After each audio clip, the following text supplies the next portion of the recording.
he didn't go through normal procedure. That interview never took place. And what we learned from the office of the Chief of Staff is the current minister went to them and said he's looked in the entire Gambian fraternity, and this man was supposed to be the most qualified he could find, a foreigner for that matter, and then he recommended him make CMD. They just picked him and put him there. When the discussion started heating up, the CMD himself informed me as chairman in the presence of the postgraduate coordinator, because I always try to have witnesses when these things are being said, so that it's not only from me, others would be there too. He said that the Syrian biomedical technician informed him that Dr. Jan has requested basically a bribe of $25,000 for him to be given the renovation project. The file, a contradocument, was handed over to Dr. Jan to process.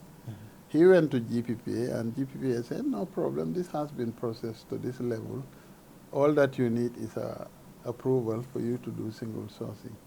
But for some reason, the Deputy CMD didn't action that. The file was put aside. And then this World Bank thing came to finance the equipment for the lab. And he jumped over to that. So these purchases were never made. But then what happened to the 77 million? Until I left, there was no clear explanation what they did with that money. Patients with multi-drug resistant TB, they are hospitalized, and their hospital stay is long.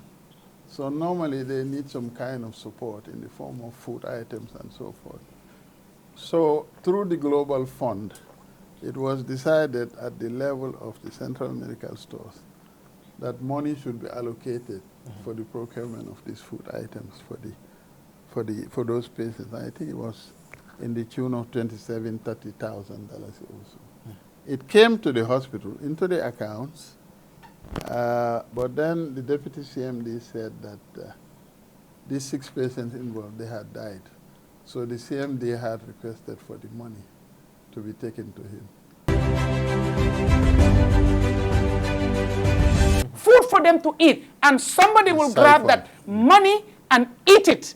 And not only eat it and keep quiet, but you sit there and claim that all of them have died just because they're not your mother, they're not your sister, they're not your father, they are not your relative. It's some vulnerable people's family who are lying there. Wickedness to the core.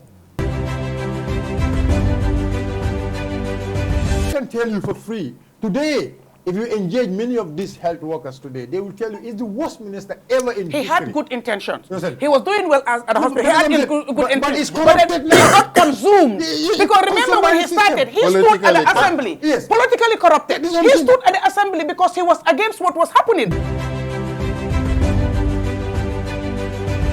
Did you in any way try to employ someone who you are close to at the hospital? Okay, I can set light on that. Yes. Okay. I have a daughter. What I meant by politicization is when we raise this issue of malpractices in the hospital, which we had clearly briefed the minister about, and also the peers, and also all the way to the chief of staff. They had a rally somewhere in Kiang also, and he was saying that one of these past, one of our senior doctors, he's sabotaging the government. Believe in me, all these things, I can stand here or I can sit here and say, all what was happening, the minister was aware of it. I can tell you. Because the minister is the minister. I know some of those people there. I mean, these are people who that they are given position through the influence of the minister. I can say that clearly. Because the minister was there with them, he worked with them, he knows their characters, and he still give them position, and he still maintain them. and gis nga dëkk boo xam ne dafa ñi bon ñoo fa bari ñu soxor ñoo fa bari dëkk bi du dem and nañ ko waxte dee loolu moo fi nekka loo ubbi sa gémmiñ nga wax rek ñu ne politics. This is beyond politics. Definitely. This is beyond politics, and it can affect anybody and everybody. We had a case of diabetes, a diabetic coma. That is hypoglycemic coma. That's very, very low blood sugar. Who just needed an ampoule of sugar, 50% dextrose, to survive, and it was not available. The family was given a prescription to go and buy. They kept on running around.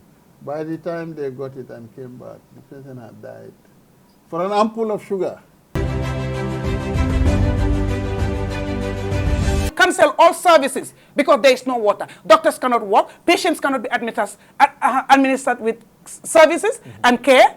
And then somebody sits there and say, Gambia is the most peaceful country. Oh, Gambia, our economy is growing. Oh, Gambia, we are good. Oh, Gambia, we are this. Oh, spare me that. Termination of my chairmanship, which also is not correct. The board chairman is appointed by the president of the country, just like the minister. It's only the president who can decide that the board chairman be removed. And I got no letter directly from president's office. To date? To date. It's a flimsy letter they wrote from the ministry and brought it to the hospital.